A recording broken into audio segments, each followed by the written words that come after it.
Paper 77. The Midway Creatures. Most of the inhabited worlds of Nebadon harbor one or more groups of unique beings existing on a life-functioning level about midway between those of the mortals of the realms and of the angelic orders. Hence are they called Midway Creatures. They appear to be an accident of time, but they occur so widespreadly and are so valuable as helpers that we have all long since accepted them as one of the essential orders of our combined planetary ministry.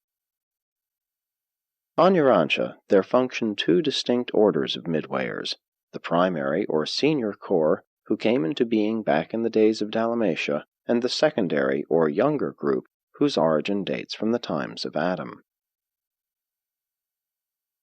1. The primary Midwayers. The primary Midwayers have their genesis in a unique interassociation of the material and the spiritual on Urantia. We know of the existence of similar creatures on other worlds and in other systems, but they originated by dissimilar techniques. It is well always to bear in mind that the successive bestowals of the sons of God on an evolving planet produce marked changes in the spiritual economy of the realm, and sometimes so modify the workings of the interassociation of spiritual and material agencies on a planet as to create situations indeed difficult of understanding. The status of the 100 corporeal members of Prince Caligastia's staff illustrates just such a unique interassociation. As ascendant Urantia citizens of Jerusalem, they were supermaterial creatures without reproductive prerogatives. As descendant planetary ministers on Urantia, they were material sex creatures capable of procreating material offspring, as some of them later did. What we cannot satisfactorily explain is how these 100 could function in the parental role on a supermaterial level, but that is exactly what happened.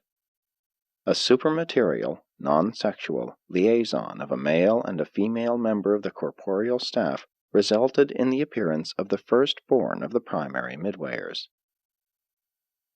It was immediately discovered that a creature of this order, midway between the mortal and angelic levels, would be of great service in carrying on the affairs of the prince's headquarters, and each couple of the corporeal staff was accordingly granted permission to produce a similar being. This effort resulted in the first group of 50 Midway creatures. After a year of observing the work of this unique group, the planetary prince authorized the reproduction of Midwayers without restriction. This plan was carried out as long as the power to create continued, and the original core of 50,000 was accordingly brought into being. A period of 1/2 year intervened between the production of each Midwayer, and when 1,000 such beings had been born to each couple, no more were ever forthcoming. And there is no explanation available as to why this power was exhausted upon the appearance of the 1,000th offspring. No amount of further experimentation ever resulted in anything but failure. These creatures constituted the intelligence corps of the prince's administration.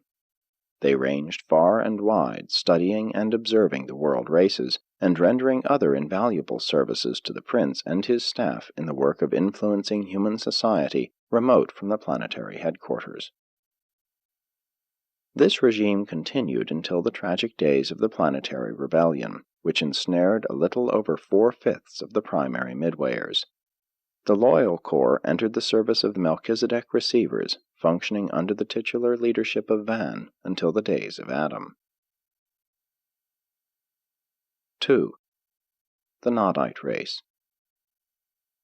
While this is the narrative of the origin, nature, and function of the Midway creatures of Urantia, the kinship between the two orders, primary and secondary, makes it necessary to interrupt the story of the primary Midwayers at this point in order to follow out the line of descent from the rebel members of the corporeal staff of Prince Caligastia from the days of the planetary rebellion to the times of Adam. It was this line of inheritance which, in the early days of the second garden, furnished 1/2 of the ancestry for the secondary order of Midway creatures. The physical members of the prince's staff had been constituted sex creatures for the purpose of participating in the plan of procreating offspring embodying the combined qualities of their special order united with those of the selected stock of the Andon tribes, and all of this was in anticipation of the subsequent appearance of Adam. The life-carriers had planned a new type of mortal embracing the union of the conjoint offspring of the prince's staff with the first-generation offspring of Adam and Eve. They had thus projected a plan envisioning a new order of planetary creatures whom they hoped would become the teacher-rulers of human society. Such beings were designed for social sovereignty, not civil sovereignty. But since this project almost completely miscarried, we shall never know what an aristocracy of benign leadership and matchless culture Urantia was thus deprived of. For when the corporeal staff later reproduced, it was subsequent to the rebellion and after they had been deprived of their connection with the life currents of the system. The post-rebellion era on Urantia witnessed many unusual happenings. A great civilization, the culture of Dalmatia, was going to pieces. The Nephilim, NODITES, were on earth in those days, and when these sons of the gods went in to the daughters of men, and they bore to them, their children were the mighty men of old, the men of renown. While hardly sons of the gods, the staff and their early descendants were so regarded by the evolutionary mortals of those distant days, even their stature came to be magnified by tradition. This, then, is the origin of the well-nigh universal folk tale of the gods who came down to earth, and there with the daughters of men begot an ancient race of heroes. And all this legend became further confused with the race mixtures of the later appearing Adamites in the second garden. Since the 100 corporeal members of the prince's staff carried germ plasm of the andonic human strains, it would naturally be expected that, if they engaged in sexual reproduction, their progeny would altogether resemble the offspring of other andonite parents. But when the 60 rebels of the staff, the followers of Nod, actually engaged in sexual reproduction, their children proved to be far superior in almost every way to both the andonite and the Sangic peoples. This unexpected excellence characterized not only physical and intellectual qualities, but also spiritual capacities. These mutant traits appearing in the first Nodite generation resulted from certain changes which had been wrought in the configuration and in the chemical constituents of the inheritance factors of the andonic germ plasm. These changes were caused by the presence in the bodies of the staff members of the powerful life maintenance circuits of the Satania system. These life circuits caused the chromosomes of the specialized Urantia pattern to reorganize more after the patterns of the standardized Satania specialization of the ordained Nebadon life manifestation. The technique of this germ plasm metamorphosis by the action of the system life currents is not unlike those procedures whereby Urantia scientists modify the germ plasm of plants and animals by the use of X-rays. Thus did the Nodite peoples arise out of certain peculiar and unexpected modifications occurring in the life plasm which had been transferred from the bodies of the andonite contributors to those of the corporeal staff members by the Avalon surgeons. It will be recalled that the 100 andonite germ plasm contributors were in turn made possessors of the organic complement of the tree of life, so that the Satania life currents likewise invested their bodies. The 44 modified andonites who followed the staff into rebellion also mated among themselves, and made a great contribution to the better strains of the Nodite people. These two groups, embracing 104 individuals who carried the modified andonite germ plasm, constitute the ancestry of the Nodites, the 8th race to appear on Urantia.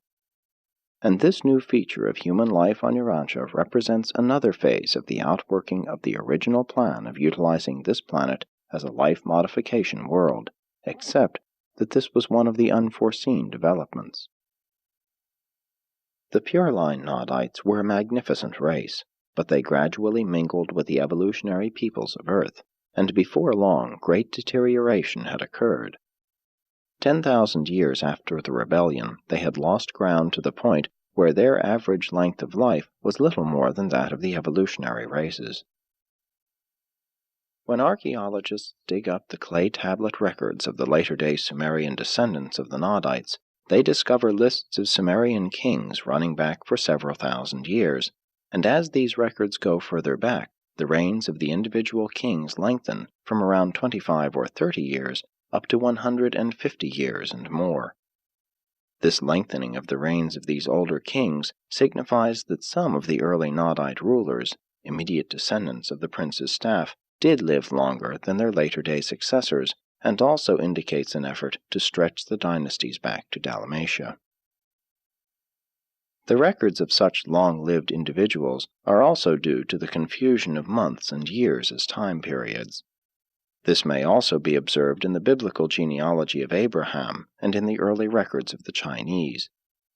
The confusion of the 28-day month or season with the later introduced year of more than 350 days is responsible for the traditions of such long human lives.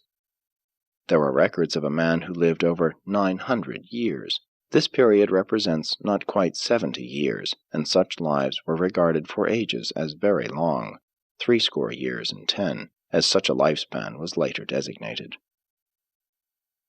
The reckoning of time by the 28-day month persisted long after the days of Adam, but when the Egyptians undertook to reform the calendar about 7,000 years ago, they did it with great accuracy, introducing the year of 365 days. 3. The Tower of Babel. After the submergence of Dalmatia, the NODITES moved north and east, presently founding the new city of Dilmun as their racial and cultural headquarters. And about 50,000 years after the death of Nod, when the offspring of the prince's staff had become too numerous to find subsistence in the lands immediately surrounding their new city of Dilmun, and after they had reached out to intermarry with the Andonite and Sangic tribes adjoining their borders, it occurred to their leaders that something should be done to preserve their racial unity. Accordingly, a council of the tribes was called, and after much deliberation, the plan of Babel, a descendant of Nod, was endorsed. Babel proposed to erect a pretentious temple of racial glorification at the center of their then occupied territory. This temple was to have a tower the like of which the world had never seen. It was to be a monumental memorial to their passing greatness.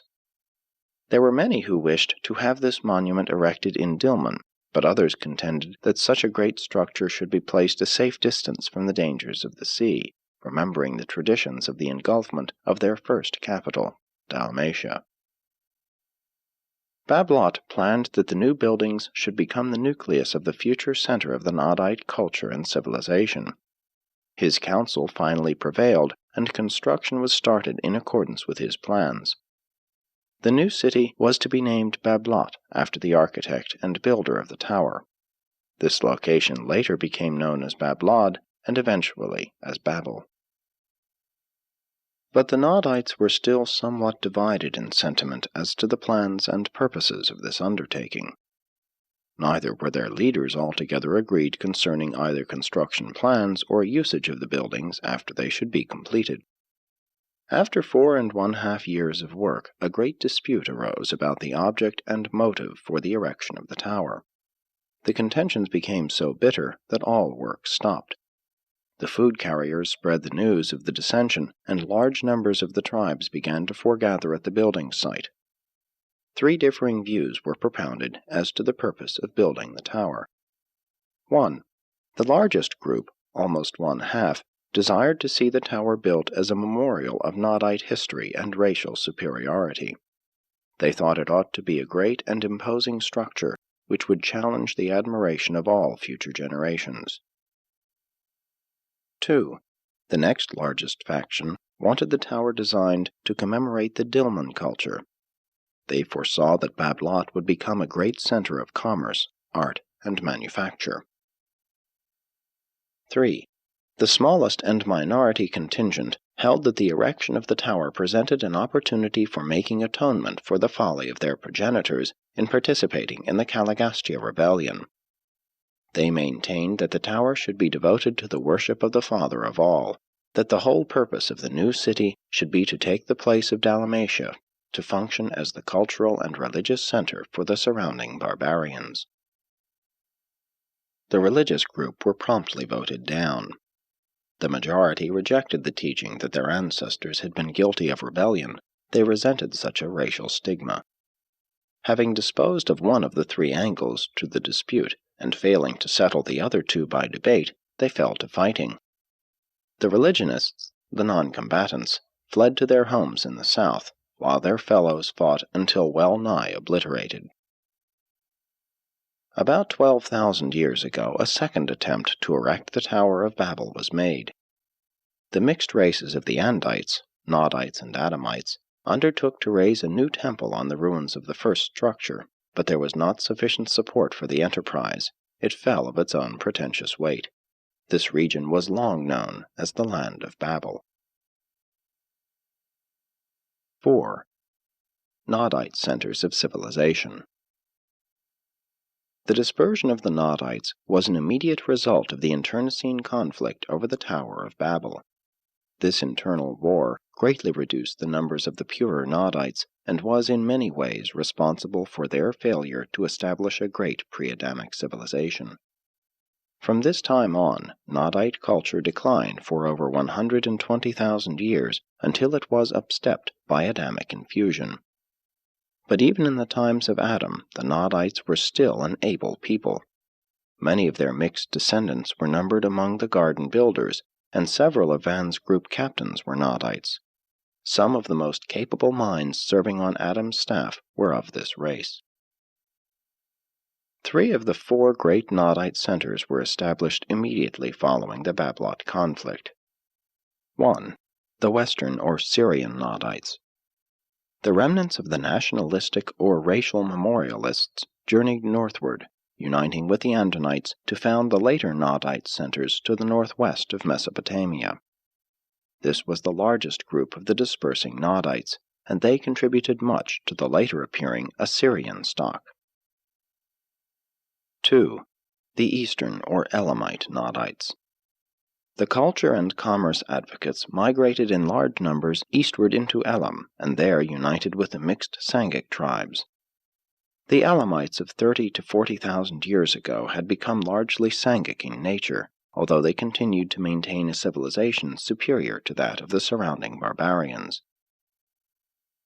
After the establishment of the Second Garden, it was customary to allude to this nearby Nodite settlement as the Land of Nod, and during the long period of relative peace between this Nodite group and the Adamites, the two races were greatly blended, for it became more and more the custom for the sons of God, the Adamites, to intermarry with the daughters of men, the Nodites. 3. The Central or Pre-Sumerian Nodites. A small group at the mouth of the Tigris and Euphrates rivers maintained more of their racial integrity.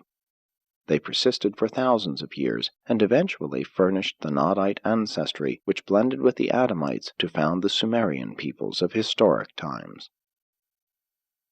And all this explains how the Sumerians appeared so suddenly and mysteriously on the stage of action in Mesopotamia. Investigators will never be able to trace out and follow these tribes back to the beginning of the Sumerians, who had their origin 200,000 years ago, after the submergence of Dalmatia.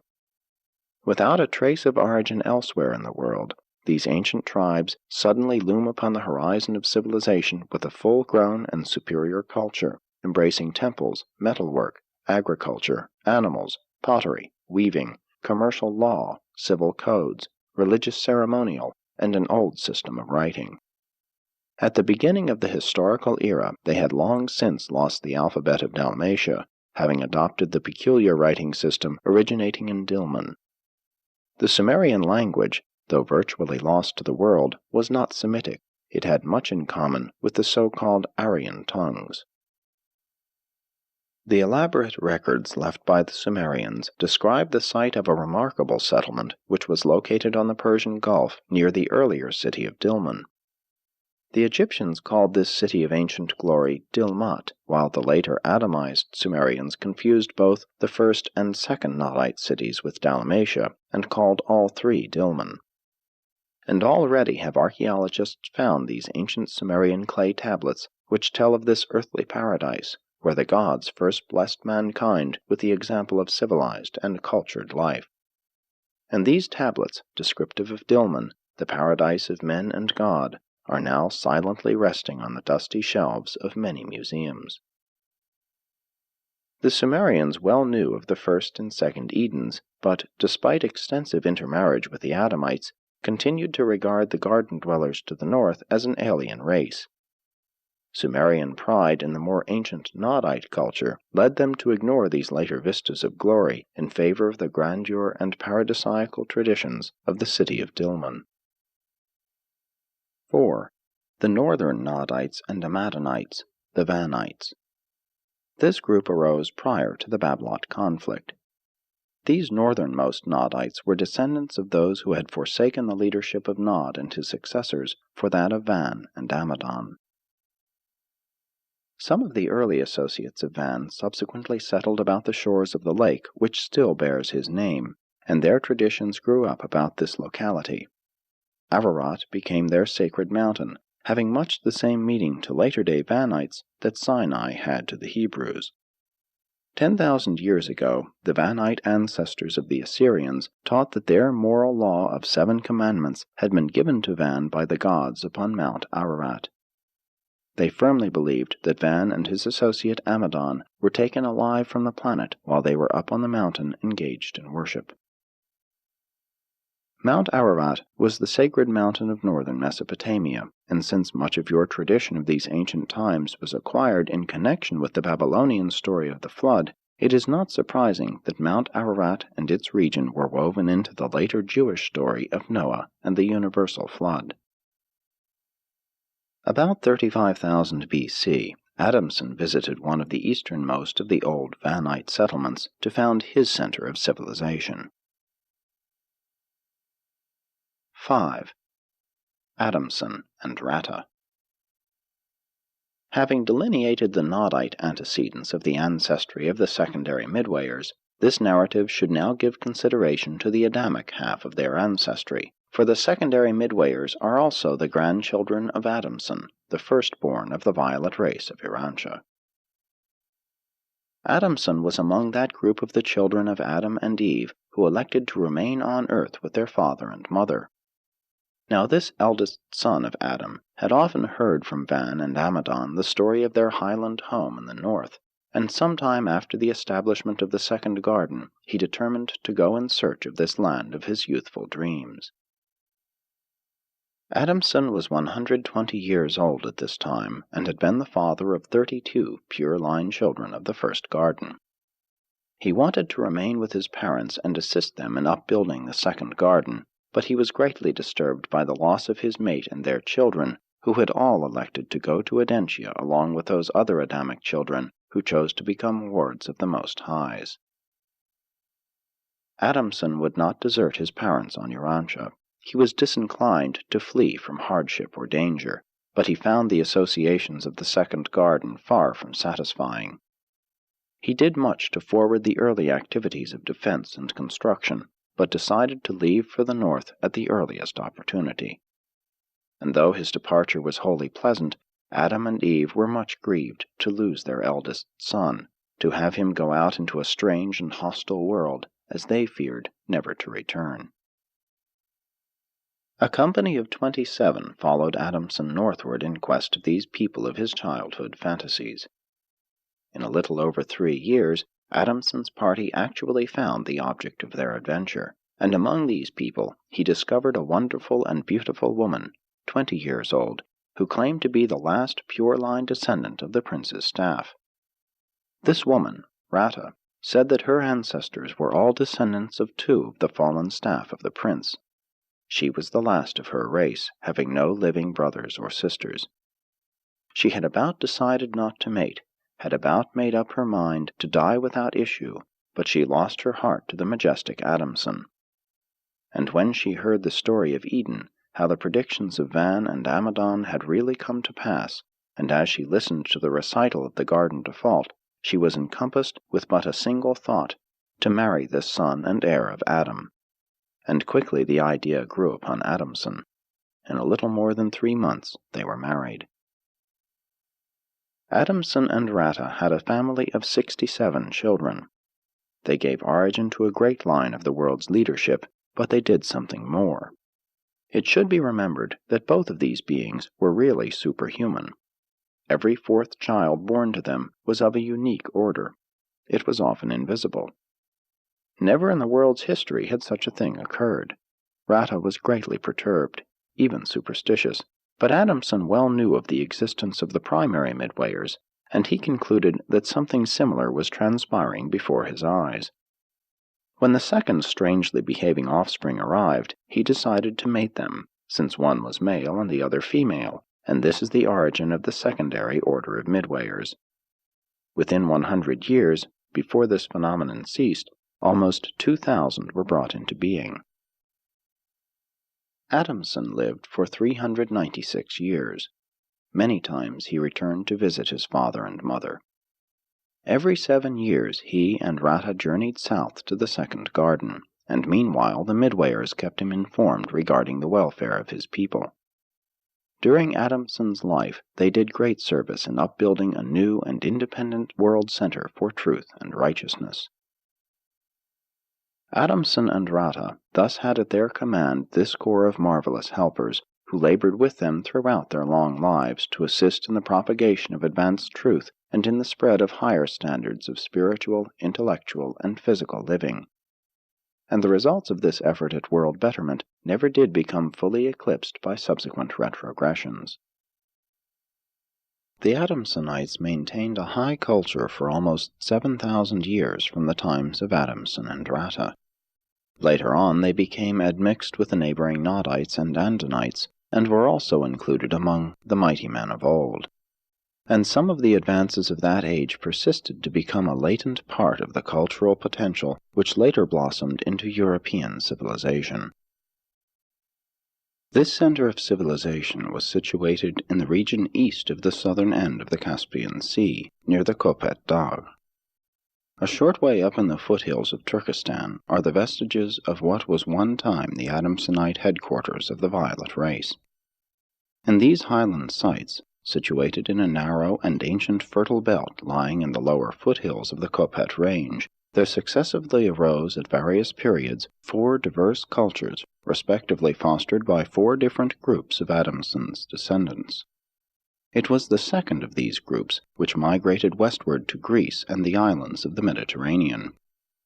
The residue of Adamson's descendants migrated north and west to enter Europe with the blended stock of the last Andite wave coming out of Mesopotamia, and they were also numbered among the Andite Aryan invaders of India.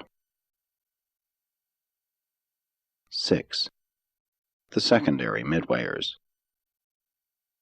While the primary Midwayers had a well-nigh superhuman origin, the secondary order are the offspring of the pure Adamic stock, united with a humanized descendant of ancestors common to the parentage of the senior corps.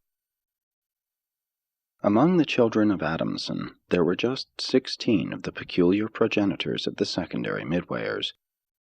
These unique children were equally divided as regards sex, and each couple was capable of producing a secondary Midwayer every 70 days by a combined technique of sex and non-sex liaison. And such a phenomenon was never possible on Earth before that time, nor has it ever occurred since. These 16 children lived and died, except for their peculiarities, as mortals of the realm, but their electrically energized offspring live on and on, not being subject to the limitations of mortal flesh. Each of the 8 couples eventually produced 248 Midwayers, and thus to the original secondary corps, 1,984 in number, come into existence. There are 8 subgroups of secondary Midwayers. They are designated as ABC, the first, second, third, and so on, and then there are DEF, the first, second, and so on.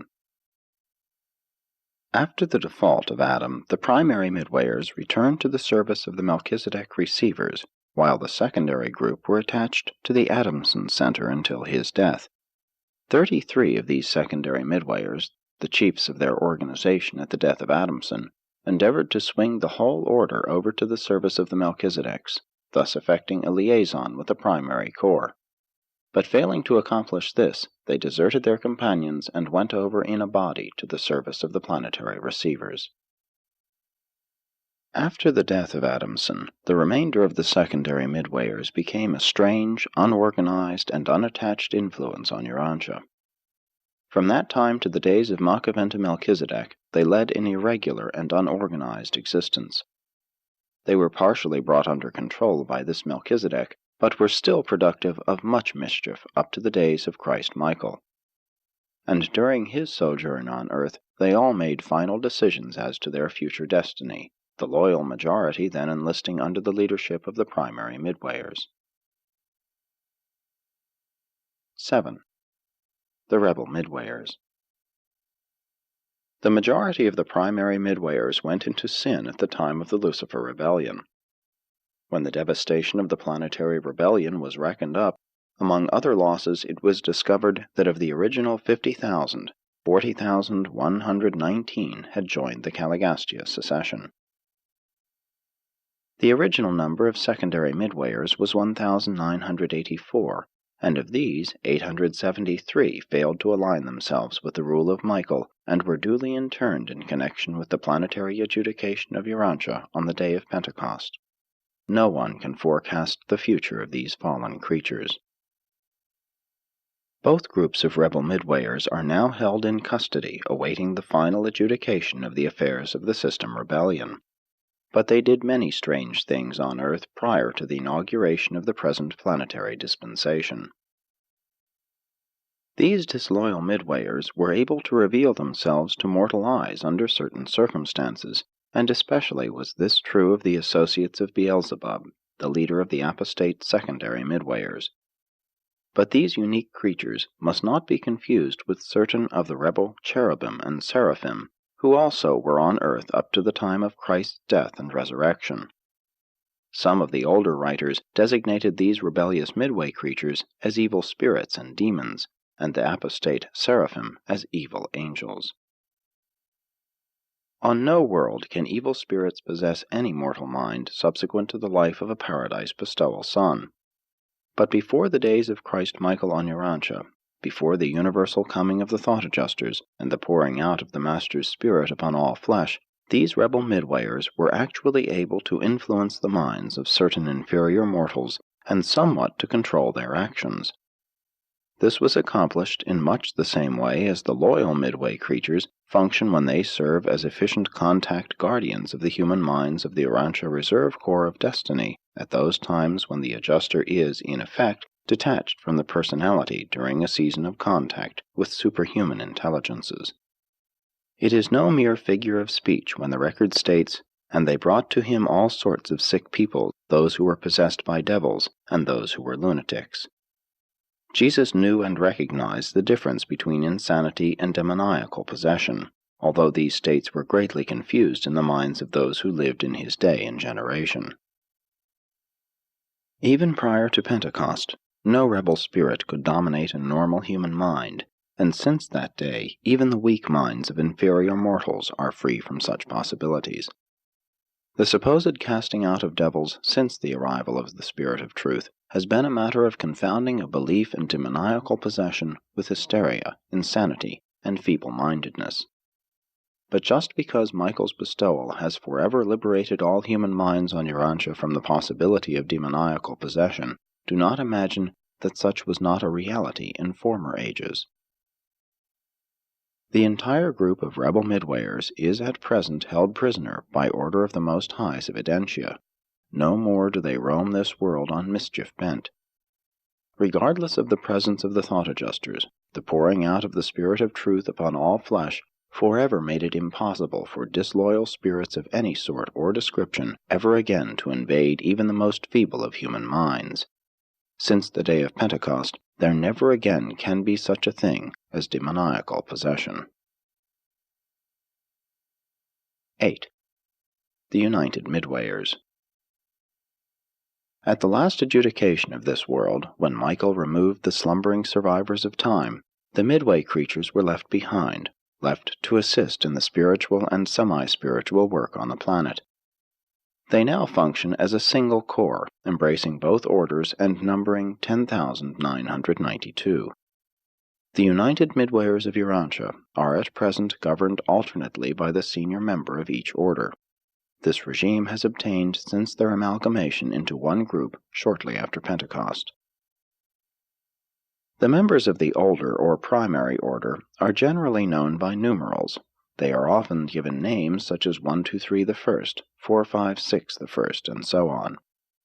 On Urantia, the Adamic Midwayers are designated alphabetically in order to distinguish them from the numerical designation of the primary Midwayers. Both groups are non-material beings as regards nutrition and energy intake, but they partake of many human traits and are able to enjoy and follow your humor as well as your worship. When attached to mortals, they enter into the spirit of human work, rest, and play. But Midwayers do not sleep, neither do they possess powers of procreation. In a certain sense, the secondary group are differentiated along the lines of maleness and femaleness, often being spoken of as he or she. They often work together in such pairs. Midwayers are not men, neither are they angels, but secondary Midwayers are in nature nearer man than angel. They are, in a way, of your races, and are therefore very understanding and sympathetic in their contact with human beings. They are invaluable to the seraphim in their work for and with the various races of mankind, and both orders are indispensable to the seraphim who serve as personal guardians to mortals. The United Midwayers of Urantia are organized for service with the planetary seraphim in accordance with innate endowments and acquired skills, in the following groups. 1. Midway Messengers. This group bear names. They are a small corps and are of great assistance on an evolutionary world in the service of quick and reliable personal communication. 2. Planetary Sentinels. Midwayers are the guardians, the sentinels of the worlds of space. They perform the important duties of observers for all the numerous phenomena and types of communication which are of import to the supernatural beings of the realm. They patrol the invisible spirit realm of the planet. 3. Contact Personalities. In the contacts made with the mortal beings of the material worlds, such as with the subject through whom these communications were transmitted, the Midway creatures are always employed. They are an essential factor in such liaisons of the spiritual and the material levels. 4. Progress Helpers. These are the more spiritual of the Midway creatures, and they are distributed as assistants to the various orders of seraphim who function in special groups on the planet. Midwayers vary greatly in their abilities to make contact with the seraphim above and with their human cousins below. It is exceedingly difficult, for instance, for the primary Midwayers to make direct contact with material agencies. They are considerably nearer the angelic type of being, and are therefore usually assigned to working with and ministering to the spiritual forces resident on the planet. They act as companions and guides for celestial visitors and student sojourners, whereas the secondary creatures are almost exclusively attached to the ministry of the material beings of the realm. The 1,111 loyal secondary Midwayers are engaged in important missions on Earth. As compared with their primary associates, they are decidedly material.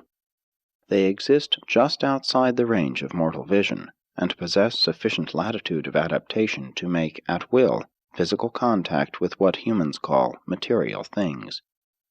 These unique creatures have certain definite powers over the things of time and space, not excepting the beasts of the realm. Many of the more literal phenomena ascribed to angels have been performed by the secondary Midway creatures. When the early teachers of the gospel of Jesus were thrown into prison by the ignorant religious leaders of that day, an actual angel of the Lord by night opened the prison doors and brought them forth. But in the case of Peter's deliverance after the killing of James by Herod's order, it was a secondary Midwayer who performed the work ascribed to an angel. Their chief work today is that of unperceived personal liaison associates of those men and women who constitute the planetary reserve corps of destiny. It was the work of this secondary group, ably seconded by certain of the primary corps, that brought about the coordination of personalities and circumstances on Urantia, which finally induced the planetary celestial supervisors to initiate those petitions that resulted in the granting of the mandates making possible the series of revelations of which this presentation is a part. But it should be made clear that the Midway creatures are not involved in the sordid performances taking place under the general designation of spiritualism. The Midwayers at present on Urantia, all of whom are of honorable standing, are not connected with the phenomena of so-called mediumship, and they do not, ordinarily, permit humans to witness their sometimes necessary physical activities or other contacts with the material world as they are perceived by human senses. 9. The permanent citizens of Urantia. Midwayers may be regarded as the first group of the permanent inhabitants to be found on the various orders of worlds throughout the universes, in contrast with evolutionary ascenders like the mortal creatures and the angelic hosts. Such permanent citizens are encountered at various points in the Paradise Ascent. Unlike the various orders of celestial beings who are assigned to minister on a planet, the Midwayers live on an inhabited world.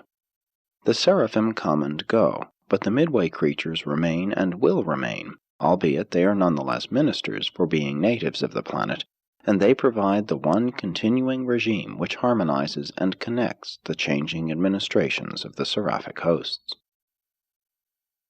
As actual citizens of Urantia, the Midwayers have a kinship interest in the destiny of this sphere. They are a determined association, persistently working for the progress of their native planet. Their determination is suggested by the motto of their order: what the United Midwayers undertake, the United Midwayers do. Although their ability to traverse the energy circuits makes planetary departure feasible to any Midwayer, they have individually pledged themselves not to leave the planet prior to their sometime release by the universe authorities. Midwayers are anchored on a planet until the ages of settled light and life. With the exception of 123 the First, no loyal Midway creatures have ever departed from Urantia. 123 the First, the eldest of the primary order, was released from immediate planetary duties shortly after Pentecost. This noble Midwayer stood steadfast with Van and Amadon during the tragic days of the planetary rebellion, and his fearless leadership was instrumental in reducing the casualties in his order. He serves at present on Jerusalem as a member of the 24 counselors, having already functioned as Governor-General of Urantia once since Pentecost.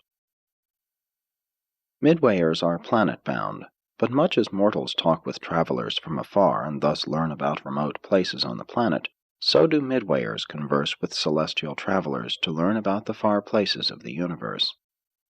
So do they become conversant with this system and universe, even with Orvanton and its sister creations, and so do they prepare themselves for citizenship on the higher levels of creature existence. While the Midwayers were brought into existence fully developed, experiencing no period of growth or development from immaturity, they never cease to grow in wisdom and experience. Like mortals, they are evolutionary creatures, and they have a culture which is a bona fide evolutionary attainment. There are many great minds and mighty spirits among the Urantia Midway Corps. In the larger aspect, the civilization of Urantia is the joint product of the Urantia mortals and the Urantia Midwayers, and this is true despite the present differential between the two levels of culture, a differential which will not be compensated prior to the ages of light and life. The Midway culture, being the product of an immortal planetary citizenry, is relatively immune to those temporal vicissitudes which beset human civilization. The generations of men forget, the Corps of Midwayers remembers, and that memory is the treasure house of the traditions of your inhabited world.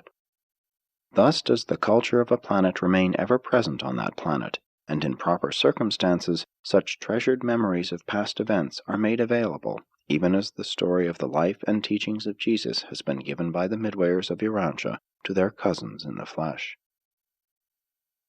Midwayers are the skillful ministers who compensate that gap between the material and spiritual affairs of Urantia which appeared upon the death of Adam and Eve. They are likewise your elder brethren, comrades in the long struggle to attain a settled status of light and life on Urantia. The United Midwayers are a rebellion-tested corps, and they will faithfully enact their part in planetary evolution until this world attains the goal of the ages, until that distant day when in fact peace does reign on earth, and in truth is there good will in the hearts of men. Because of the valuable work performed by these Midwayers, we have concluded that they are a truly essential part of the spirit economy of the realms. And where rebellion has not marred a planet's affairs, they are of still greater assistance to the seraphim. The entire organization of high spirits, angelic hosts, and Midway fellows is enthusiastically devoted to the furtherance of the Paradise Plan for the progressive ascension and perfection attainment of evolutionary mortals, one of the supernal businesses of the universe, the superb survival plan of bringing God down to man, and then, by a sublime sort of partnership, carrying man up to God, and on to eternity of service and divinity of attainment, alike for mortal and Midwayer. Presented by an Archangel of Nebadon.